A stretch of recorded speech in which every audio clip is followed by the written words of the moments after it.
მოგესალმებით. ჩვენი დღევანდელი გადაცემის თემა არის სამდღიანი დადებითად მოქმედებს სოციალური ქსელის განვითარება სპორტის პოპულარიზაციაში და ამ თემაზე სასაუბროთ ჩვენთან სტუმრად არის მედია და პიარ ოპერაციების ხელმძღვანელი საქართველოს კალათბურთის ფედერაციიდან ლუკა წიტაიშვილი.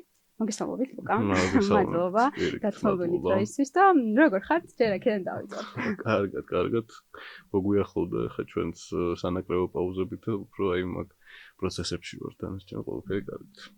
სანამ უშუალოდ ჩვენს ძირითად თემაზე გადავალთ, მოდით თქვენზე ვისაუბროთ, როდიდან დაიწყო თქვენი ამ სფეროსთან შეხება, რა გამოცდილება გაქვთ და ეს თქვენი გზა რა გაგვიზიაროთ?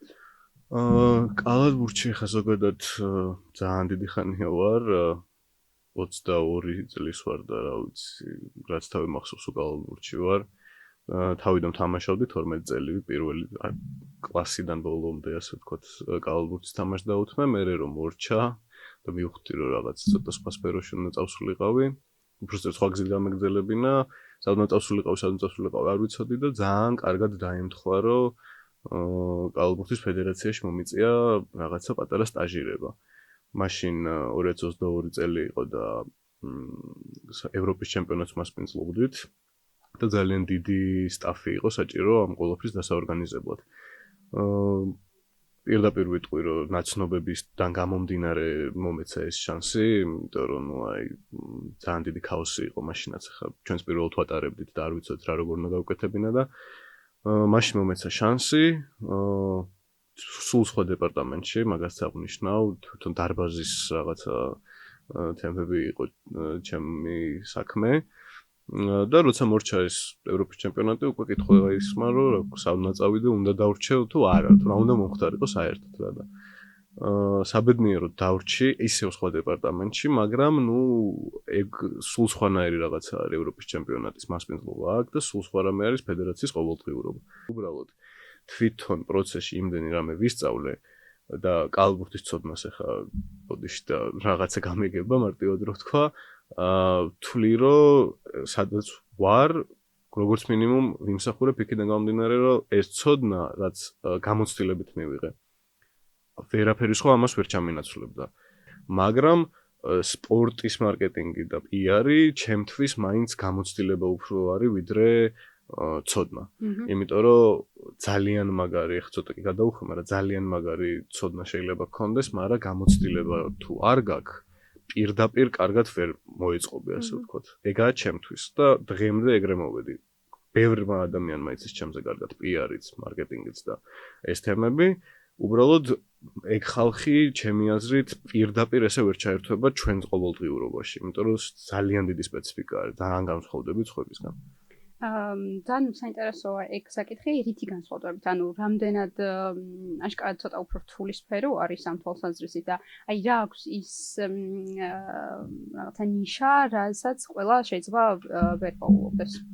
ჩემი აზრით ეგ ვერ იგეგმება. განსხვავებით სხვა რაღაცეების პიარისა, იმიტომ რომ შეიძლება ძალიან ისეთ მაგალითს მოვიყვანო, რომ რაღაცა არ ვიცი, რამე სხვა ღონისძიება, ვიღოთ არასპორტული ღონისძიება ტარდება ამ დღეს. აი იყო მაგალითად კანიე ვესტი, ხო? ვიცით რომ არის ამ დღეს და კონკრეტულად პიარის მხარე უნდა იყოს გაწერილი, რომ აი ამდენი დღე გვაქვს გასაპიარებლად, ეს უნდა გავაკეთოთ, ასე შემდეგ. სპორტში ნაკლებად ხდება, იმიტომ რომ ძალიან ბევრი რაღაცა შეიძლება ამოვარდეს, რაც არ ქონდა გათვალისწინებული. კი, მეც ვიცი მაგალითად, რომ აი ნაკრები ითამაშებს ამ დღეს 5 ივლისს ბარემ ვიტყვი, თბილისში თამაშობთ და ყველას გელოდებით.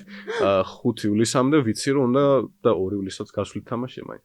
აი ვიცი რომ ამ დღემდე რაღაცა უნდა გავწეროთ, ასე ვთქვა და გეგმა გქონდეს, მაგრამ შემდეგ იქ ვარჯიშები მიდის ახლა ლატვიაში გაფრინდა ნაკრები. რაღაც ამხანაგური 2 თამაში გვაქვს, იქ არ ვიცით რა მოხდება. შიგნით გუნდში არ ვიცით რა მოხდება. ეგ იმდენად ცოცხალი ორგანიზმი არის, ეს ვეძახით ჩვენ, რომ არ ვწერთ, რომ აი რაღაცას დღეს დავდებთ. ამას ხვალ დავდებთ. ნუ კი, ზოგადად პატარა მონახაზი გვაქვს ხოლმე, რომ რაღაცა კონკრეტული არ უნდა გადავაცვლოთ, მაგალითად ბილეთების გაყიდვა რო იწყება, უკვე დავაანონსეთ. მაგრამ უშუალოდ გუნდს არ ვეხებით, რომ აი ეს ამ დღეს იყოს, ეს ამ დღეს იყოს, ეს ამ დღეს იყოს და ეგ არის ძალიან რთული რეალურად ჩვენთვის, იმიტომ რომ ეხა თან არ არის არც დროის მიხედვითაც არ არის რა, ანუ ღამის 10 საათზე შეიძლება ისეთი ინფორმაცია გავიგოთ, რომ აი ეგრევე გასაშვები იყოს, რაც ესე რომ შევხედოთ 10 საათზე, ხა ამდენად კარგი არის დაპოსტვა კაცმა არ იცის. ტრამვას გულისხმობთ თუ რა შეიძლება? შეიძლება, ყველაფერი შეიძლება. ტრამვა გქონია და ძალიან ისეთი განხილვაც გქონია, რომ როდის უნდა დავდოთ, იმიტომ რომ სერიოზულ ადამიანს შეეხო. ეხლა არ ვიძახი რამდენიმე წლის წინ თუ სწორად მახსოვს, არ ვიცოდით როდის დაგვედო, ძალიან ბევრი რამე არის. ეხლა რადგან კალბურთზე გადავედი, ასე ვთქვათ, პირდაპირ ვიტყვი, გათვლა არის ხოლმე ზოგადად, თუ ჩვენ როგორც PR-ი, ასე ვთქვათ, არ გამოვდებთ ამ ინფორმაციას სოციალურ ქსელში, ჩვენ ვისაც ვეთამაშებით მაგალითად, ვერ გაიგებს სხვანაირად. რაღაც კონკრეტულ ინფორმაციას ვიძახით, თუნდაც ტრამვა. თუნდაც, არ ვიცი, ხო 12 კაცი უნდა გყავდეს განაცხადში და გყავს 14 ჯერ და უნდა ორი კაცი გაუშვათ ბჭყალებში, ნუ მწვრთნელის გადასაწყვეტი რა თქმა უნდა. იმ ორ კაცს სანამ ჩვენ არ ვიტყვით, ისინი ვერ გაიგებენ. რა თქმა უნდა, ეხლა 20-დან 12-მდე მიხვდებიან, რომ ეხლა უბრალოდ ამდენი ხალხი არ არის და 14 კაცს მაინც ოცნება, მაგრამ იმ ორს ბოლო თამაშის წინ რო წყდება ერთი დღით ადრე, უბრალოდ დღითაც არა, რამდენიმე საათით ადრე. მაგას ჩვენ თუ არ გავაგებინებთ, თვითონ ვერ გაიგებენ.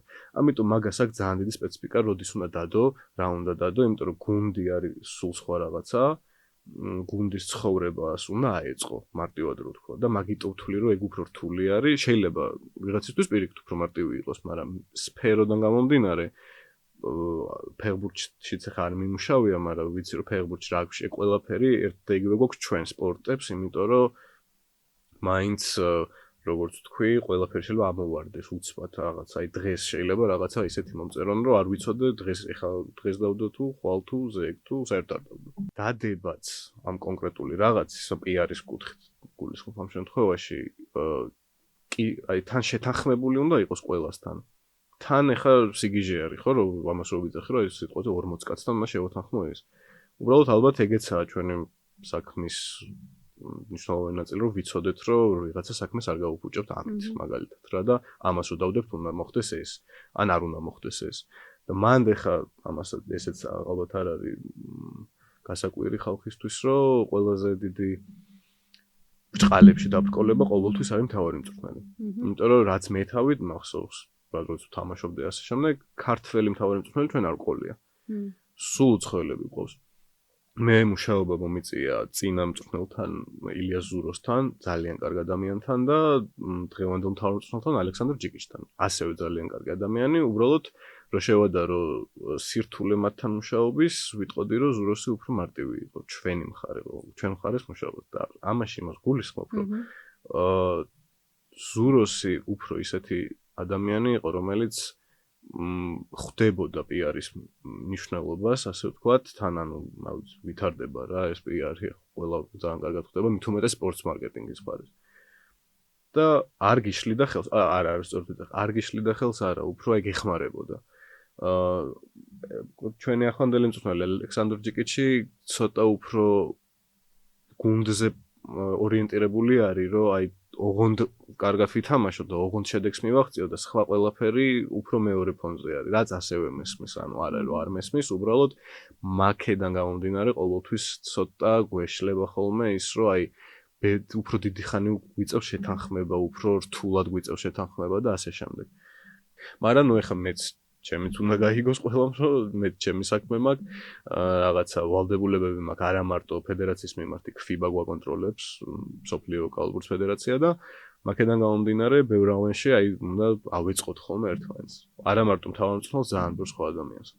FIBA ახსენეთ და კონკრეტულად რას აქცევს ყურადღებას სოციალების მოწესრიგებას, PR მიმართულებებს თუ აი რა ღონისძიებებს? FIBA აქცევს ყურადღებას რეალურად ყველაფერს რა. სოციალების პირველ რიგში, იმიტომ რომ სოციალებს ისე აკონტროლებენ ბოლო პერიოდში განსაკუთრებით, რომ მეტი არ შეიძლება.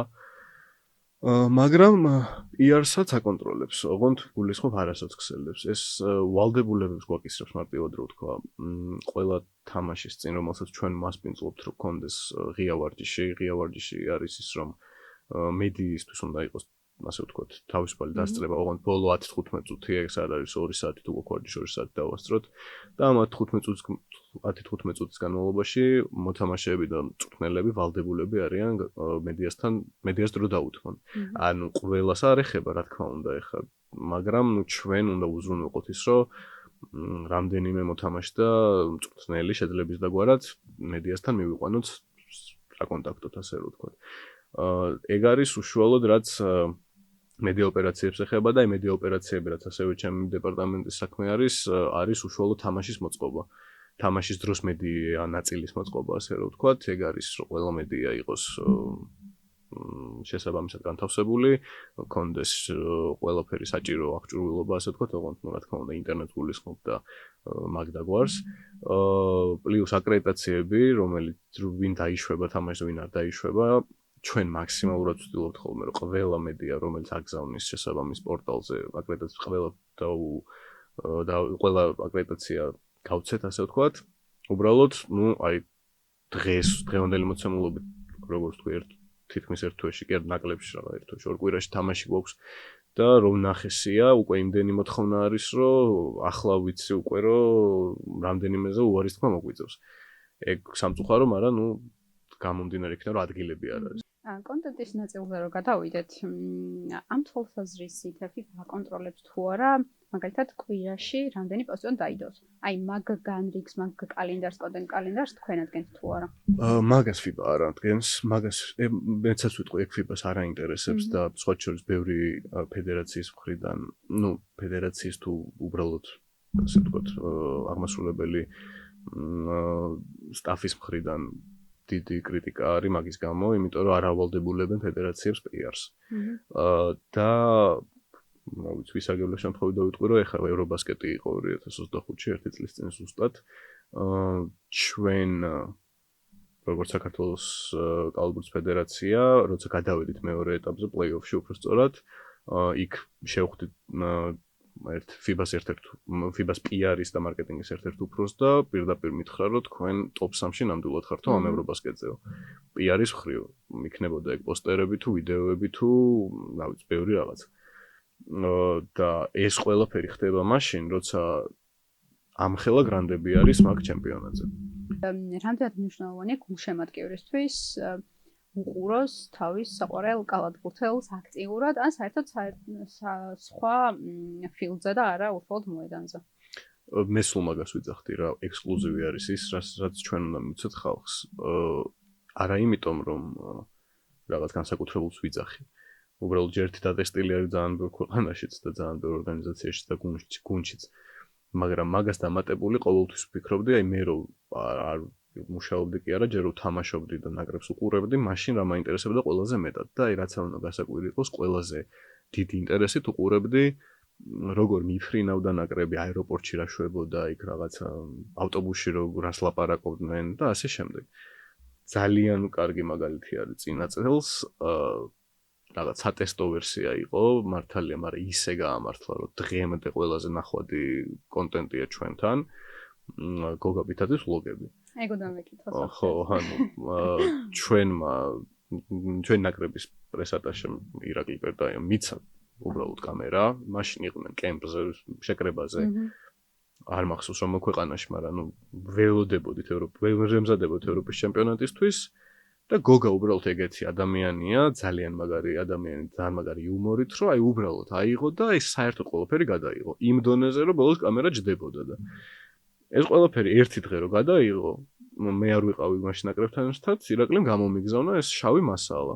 აი ვიჯექით და უბრალოდ აი სიცილით ვკდებოდით, რაც არ გავიდა კიდე, ეგ კიდე ცალკე არის. უბრალოდ ვერ გაუშვებდით ახლა რაღაცა მისერების და გამოდა. მე რო ვიჯექით და ვჭრიდით ამ ყველაფერსო, ერთ ყველაფერი კარგად იყოს, რაღაც არ გაგვეპაროს ჩვენს და ასე შემდეგ. შიდა ძალიან ფამილიარულ რაღაცებს, რა თქმა უნდა, არ უშვებდით და პირველი დავდეთ აი სატესტოთ რა, რომ არც გვეგონა რომ, კი გვეგონა რომ ძალიან ესეთ მოთხოვნადი იქნებოდა ეგ კონტენტი, მაგრამ არ გვეგონა რომ მაგ დონეზე. კარგად ემუშავა. ძალიან. პირველი იყო, აი რა გავარდა. მე რამდენიმე აღარ მახსოვს 4 იყო თუ 5, მაგრამ მეორე მესამეც ძალიან სასაცილო იყო, მაგრამ ნაკლები დროით იმიტომ რომ ნუ თამაშთან გამომდინარე, ხა გასაგებია, თამაშთან კი არა და პერიოდიდან გამომდინარე, იმიტომ რომ იქ რაღაც დატვირთული გრაფიკი ჰქონდათ ბიჭებს და მე აი ბოლო მე-4 თუ მე-5 იყო, როცა ფრანგებს მოვუგეთ. აი ეგ დღემდე არის უბრალოდ აი არ ვიცი რა რეკორდების რეკორდი მოხსნა ჩვენთვის, რა თქმა უნდა, ხა შეიძლება რაღაც სხვა სპორტს ან სხვა ორგანიზაციას ჩვენზე მეტი აქვს, ეჩემებარება, მაგრამ ჩვენ დონეზე უბრალოდ სხვაგან წავედით. გავიდა არა მარტო საქართველოს რეგიონზე, ამერიკაში, იქ ორლანდო მეჯიკი, სადაც გოგა თამაშობს, მაგათმაც რომ დაარეპოსტეს, დააშერეს და ასე შემდეგ. ამერიკელი ხალხიც შემოვიდა კომენტარებში და მართალი არაფერი არ ესმოდათ. ეხლა ქართულად ლაპარაკობდა, მაგრამ ნუ მაინც თვითონაც მიხვდნენ რა დონის კადრები იყო და პლუს მაგას დამატებული სულ მაგას ვიძახი, რომ ექსკლუზივ სადაც აჩვენებ ხალხს.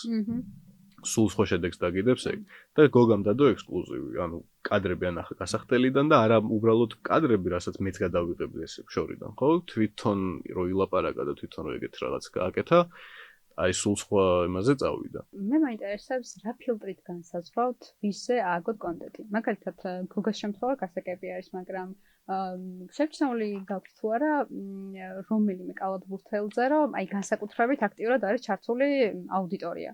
შეიძლება იყოს კაპიტანი, შეიძლება იყოს რატი, სანდრო, არ ვიცი, აი რითი განსაზღვრავთ ხოლმე ამას?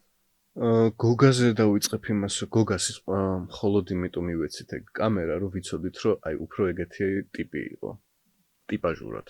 არავისზე მაღლაც არ ვაყენებ და არც დაბლა. უბრალოდ აი რაღაცა გვეგონა, რომ ზუსტად ეგ კონტენტი იყო გოგასთვის. თორე შეგვეძლო მეგვეცა სხვისთვის, ნებისმიერისთვის და შეიძლება უკეთესიც გაეკეთებინო ვიღაც, მაგრამ ნუ ჩვენ მაინც ეგრე გადავწყვიტეთ. და რაც შეეხება ახლა სხვა კონტენტის აგებას, ძალიან რთული არის რა, აი ძალიან, იმიტომ რომ 12 მოთამაშე ყავს, 12-იც არ გვყავს, ჩვენ ყავს რა ვიცი, 30 და მეტი, იმიტომ რომ გაფართოებული შემადგენლობის ჩათვლით იქ რაღაც სუპერლიგის მოთამაშეები და ასე შემდეგ. და ნამდვილად არ გვინდა რომ ვინმე დავჩაგროთ და პირიქით ძალიან გვინდა რომ ყველა გამოვაჩინოთ. უბრალოდ ძალიან რთული არის, ახლა მაგას, რავი, მე მგონი ყველა ხვდება, რომ ყველა 12 უშუალოდ მოდი ერთი თამაშის განაცხადი ავიღოთ, 12 მოთამაშეს ვერ გამოვაჩენ. ამიტომ კონკრეტულად ვინმეზე უნდა წავიდე. ძალიან რთული არის ასევე იმიტომ, რომ დღეს შემდგარი არასწორი სიტყვა არის, უბრალოდ დღეს ისეთი მოთამაშე, რომელიც ავტომატურად მიიპყრობს ყურადღებას ხალხის, ბევრი არ არის. რეალურად რო ვთქვათ, ხო, ეხლა ორი NBA-ის მოთამაშე არის, რომელიც რა თქმა უნდა, კაპიტანი არის, იმიტომ რომ რა ვიცი, რო ჩამოვთვალო თოკოს რა გაკეთებული, რა ვერ დავამთავრებ ძალიან დიდი ხანი. იქ უკვე ამერიკელი ლეგიონერი, ახალი მარკის რიდი, რომელიც ასევე ძალიან საინტერესო არის ალბათ ხალხისთვის, აი ნახავთ ხა მე-3 თამაში და მე-4 თამაში უწევს ახლა ჩვენთან. იქ დუდა არის ჩვენი ასევე ვეტერანი, რატი არის საინტერესო, რა თქმა უნდა და ანუ ბევრია, ყველას რაღაც თავისი ინტერესი აქვს უბრალოდ. ხალხს რო ვინ მოწონს, ჩვენ ვიცით. უბრალოდ ხალხს ყველა მოწონს, არ ვიცით ახლა რომ ვინ არ მოწონს, უბრალოდ ხალხი ვის კონტენტს უფრო ადევნებს თვალყურს, აი ეგ ვიცით. იმიტომ რომ დატესტილი გვაქვს რა, ანუ არ არის რომ არ ვიცით და რაღაცა. დატესტილი გვაქვს, ძალიან კარგად ვიცით ვის კონტენტზე უფრო მეტი ხალხი შემოდის, ასე რომ ვთქვათ. და ვცდილობთ რომ რაც უფრო მნიშვნელოვანი ინფორმაცია არის, მით უფრო იმ ინფორმაცია იქნებოდა კონტენტი, მით უფრო ისეთ ადამიანთან გავაკეთოთ ეგ ვინც ასევე ყურებადიც არის. მე მგონია, რომ სოციალური ქსელის განვითარება ძალიან კარგად მოქმედებს მაყურებელთა რიცხვის გაზრდაზეც. თქვენ რამდენად დამეთანხმებით ამ ნაწილზე, აი სულ რომ არ გქონდეს მაგალითად სოციალურ ქსელში მოკიდებული ფეხი, ეცოდინებათ თუ არა გულშემატკივრებს რომ თამაში არის, იქნება თუ არა ისეთივე დასწრება, როგორც არის ხოლმე ტრადიციულად თუ აი რას ფიქრობთ ამ თემაზე? განვითარება, რა თქმა უნდა, ძალიან მნიშვნელოვანი არის სოციალური ქსელების ყველასი და რა თქმა უნდა, გვეხმარება, არ გვეხმარება თქვა, მოვიტყუები და რო არ იყოს სოციალური ქსელები, არავის არ გაახსენდებოდა რომ თამაში გვაქვს, ეგეც მაგას გეთანხმებით. მაგრამ ძალიან ბევრი, ასე ვთქვათ, ცუდი მხარეც აქვს. სოციალური ქსელების კიდევ ძალიან დიდ მინუსად მივიჩნევ მე ალგორითმს. და აი რა ვიცი, ყოველდღე მაგაზე ვლაპარაკობ, რომ უბრალოდ ჩემში არაა პრობლემა, ახლა მაგასაც ვიტყვი, რომ ვერ გაუგე ალგორითმს. ეგ მე კი არა, სპეციალურად არის რაღაც რენდომზე გაკეთებული და რენდომად ყველაფერი, რომ ბევრი რაღაცა სხვანაირად წარიმართოს, ასე რომ ვთქვათ, მაგალითად ძალიან გადასული არის ყველაფერი მონეტიზაციაზე და იმის გამო რომ მე ხა ფული გადავიხადო, ან მაყურებელმა ფული გადაიხადოს, რა ვიცი, ყველაფერს იზავენ, მეტა იქნება თუ YouTube-ით რა ვიცი, ყველაფერი, ხო? რომ იქ რეკლამა არ გამოგიჩნდეს და მე 1 საათი არ ელოდო და ნუ ასე შემდეგ. თამაშის დღე არის ყველაზე რთული დღე ჩვენ, ასე ვთქვათ, საქმეში. და რატო? იმიტომ რომ თამაშის დღეს არავის არ აინტერესებს, არც ალგორითმი, არც რომელ საათზე რო დავდებ, უკეთესი იქნება და ასე შემდეგ. და ეგ რატო ხდება? იმიტომ რომ თამაში ვიცით რომ იწყება ამ საათზე და რა ქვია, ვიცით რომ გუნდი გამოვა სასტუმროდან რაღაც ამ საათზე. მე გუნდი რო გამოვა, ხო უნდა დავდო. იმიტომ რომ მაქვს ფიბასგან ეგ უფლება, ასე ვთქვათ რა.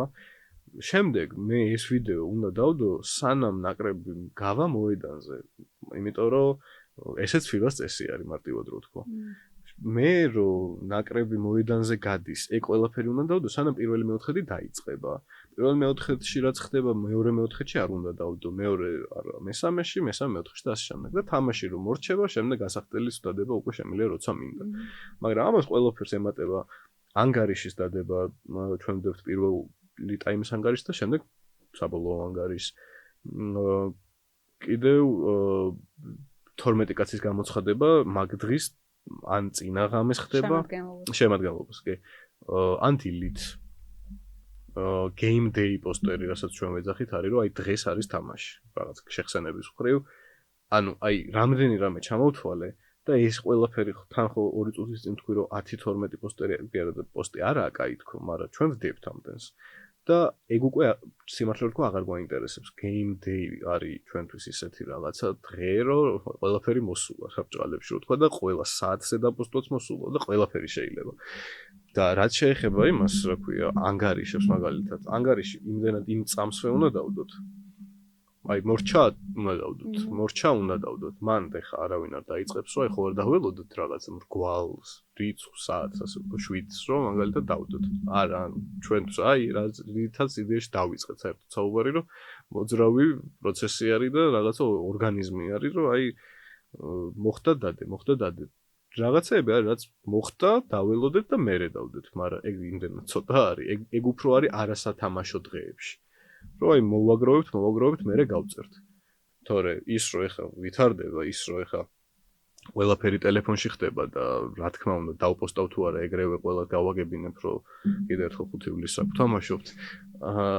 ეგ ძალიან მაგარია, რა თქმა უნდა. ეხა ბილეთებსაც მაგით ვყიდით პირდაპირ რო თქვა და ასე შემდეგ. და ყველაზე მეტ კითხვას ვცემთ პასუხს რეალურად, იმიტომ რომ დღემდე არის ესეთი კითხვა, რომ იქნებიან თუ არა გოგა და სანდრო, ეგ არის ნუ NBA-ის წესი, რომლის გამოც ვერ ჩამოდიან NBA-ის მოთამაშეები უმეტეს თამაშებზე, მაგრამ ზაფხულობით ჩამოდიან. სულ ის იყო. მე უახლოვდით დასასრულს, მეგობრებო, შეიძლება გოლი დაგწყდეთ, მაგრამ დავასრულებთ მაშინ. მადლობა ლუკა. მადლობა. საინტერესო ამომწურავი პასუხებისთვის. მეგობრებო, თქვენ გეშտობებით. ბაი. კარგად.